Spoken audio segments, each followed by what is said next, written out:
आई रोटी कपड़ा मकान और गोली कफन तक कब्रिस्तान अड्डा पीर बताई रोटी पकी पकाई तुसों समझ फिर भी नहीं आई इस बात नु जरा सोचो फितने फरंगी ता कार छोड़ी उम्मत नंगी ता ओ इस कीते फंड एक नो पंड ता घड़ के लोकां दे फंड इनो के मिलदा जी ओ गुजारा लोस भी जी है कि 12 ग्रोवन 24 जमातन ये 72 फिरके नो ਅਸੀਂ ਲੀਡਰਾਂ ਕੋਲ ਗਏ ਆ ਲੀਡਰ ਵੀ ਹੋ ਪ੍ਰਾਪਰਟੀ ਡੀਲਰ ਵੀ ਹੋ ਯਾਰ ਖੁਦਾ ਦਾ ਵਾਸਤੇ ਪਹਿਲੇ ਆਹੋ ਮੁਤਨਾਜ਼ਾ ਹੁਣ ਕਾ ਛੋੜਿਆ ਸਾਰੇ ਜਨਾਜ਼ਾ ਗੱਲ ਸੋ ਸਮਝ ਫਿਰ ਵੀ ਨਹੀਂ ਆਈ ਉਹ ਭਾਈ ਦੱਸਿਆ ਇਹ ਲੀਡਰ ਵੀ ਹਨ ਇਹ ਪ੍ਰਾਪਰਟੀ ਡੀਲਰ ਵੀ ਹਨ ਇਹ ਹੁਣ ਦੇਖੋ ਗਲਾਨੀ ਅੱਲਾ ਦੀ ਮਿਹਰਬਾਨੀ ਇਹ ਸਾਹਮਣੇ ਮਤਲਬ ਪਿੰਡ ਲਾਗਾ ਉਹ ਫਿਰਦੀ ਧੀ ਭੈਣ ਨਾ ਕੇ ਰੱਖਿਆ ਜ਼ਨਾਨੀ ए वो ये बैंक क्या है आखिरत की निशानी ए बैंक मैडम फिर भी समझ नहीं आई असन पहली गल दस छोड़ी है कि अगर समझ जाओ कि मेरे भाई ना समझो होने वाली है तबाही अल्लाह तरफ खबर आई कितनी सोहनिया सूरत आई तो फिर भी लोगों को समझ नहीं आई तो तां गल की है कि इन्होंने गल आखो होश ते नाखन लो इस वक्त सारे तौबा की लोड़ है फौज भी तौबा की लोड़ है पुलिस भी तौबा की लोड़ है उलमाए दीन भी तौबा की लोड़ है और आजकल देखो उलमाए दीन तक के तमाशा लगे था आओ थाने सिटी में देख के आओ कि मसीदा के अंदर बच्चों नाल बलफाजी कर दें जिन्हें बच्चियों कुरान पढ़ा दें उन्हीं नाल मजाती करके उन्हें हमला कर दें यार शर्म की गल है उलमाए दीन तो डुबका मरना चाहिए इस दौर के नमाजा पढ़ी जाओ बांगा दी जाओ कुरान पढ़ी जाओ ये वो जालमा एक सूद है दुआ बेजाई है ये निशानी ये तबाही है तो दांगल की दी है इस टाइम हो असन हूँ हज़रत उमर खताब जैसे एक रहनुमा खलीफे की लोड़ है इस टाइम तो इस वादे ने फितने फरेंगी कर देती उम्मत नंगी मगर लोग हो गए देखो ना लोग हो गए अन्य तो ना रखा एक्सचेंज वो तलदे बैंक रोड तक बनी थी एक्सचेंज इन साड़ी अख ही चेंज हो गई है सानू पता ही नहीं है तो तां गल की उलमाए दीन कुरान पाक पढ़गा समझना चाहिए तो कुरान पाक नसीहत वसी हिदायत की किताब है तामीरात दुनिया देखो लिबास डंडे दा कानून डंडे दा दफा 151 अथा पे बंजा ओ भैया इंदा पे अमरीका गंजा क्यों होई यो चलिया ओ आए मुजाहिदीन बड़ा के दे जवाई यकीन पे आई नवा भाभी बढ़ाई ओ जड़ा जमे ओ उसी केश आई ओ कश्मीर है ए हुन जेडी एक्शन कमेटी है ये ताजर भी हैं ये महाजर भी हैं आखे वो नाप तोल में कमी खुर्दे नोश पे मिलावट वो सियासत और तजारत दो पैगंबरी पेशन आज दोनों में मिलावट है अब भाई गल सर ना करो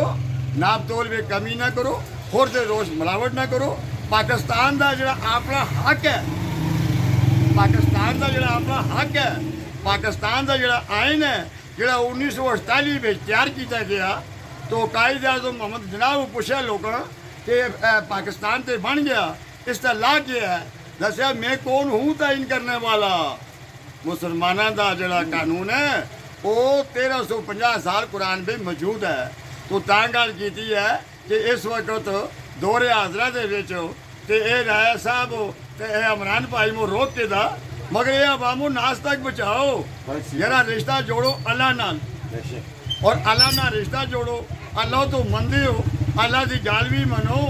ए वो तमीरात दुनिया ये नाप तो भाई खुद नोश साड़ी मसनूई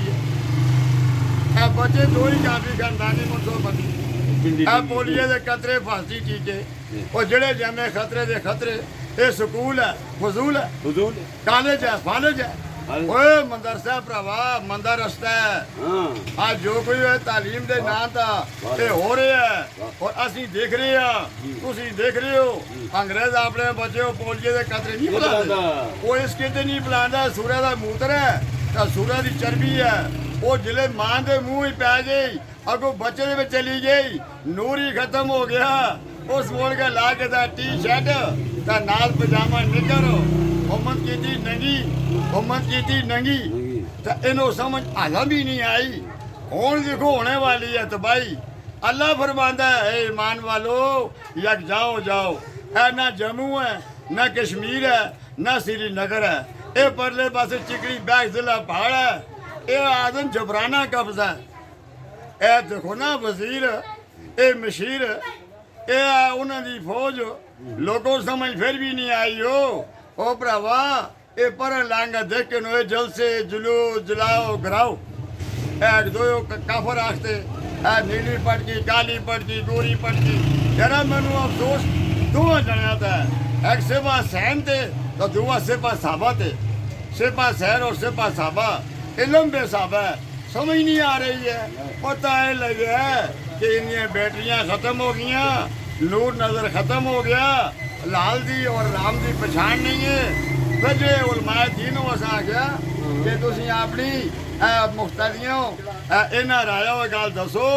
तेरा है झूठ बोलना इंसान छोड़ देवे अल्लाह राजी हो जाता है हजूर पाक जो सुनता कत्ल हो रही सुनियो अल्लाह के अहकामात की खिलाफ वर्जी हो रही है जिसकी वजह हो तो यह डॉक्यूमेंट जी है ये समझ लो मुकदमा अलग है और इस वक्त लामा इकबाल अकबर सुल्तान बाबा मेरे अली बरी इमाम जैसे 4 लोग हों वज़ीर आज़म पाकिस्तान तो वज़ीर आज़म आज़ाद कश्मीर वो सफा सुते हुए वो दिहाड़ी पाकिस्तान भी होने राती ये मगरब होने पता लगे जरा ये जरा यूनियन के गुलाम असी गुलाम नहीं है आज़ाद हाँ असें इन्हों आख्या कि 2 ही रस्ते ने एक सलाम दा दुआ कुफर दा और फैसला ऊपर दा नारा तकबीर अल्लाह अकबर व माल अल बलाल नारा रसालत या नारा हैदरी या अली फतह हक दी हक तमाम या अली।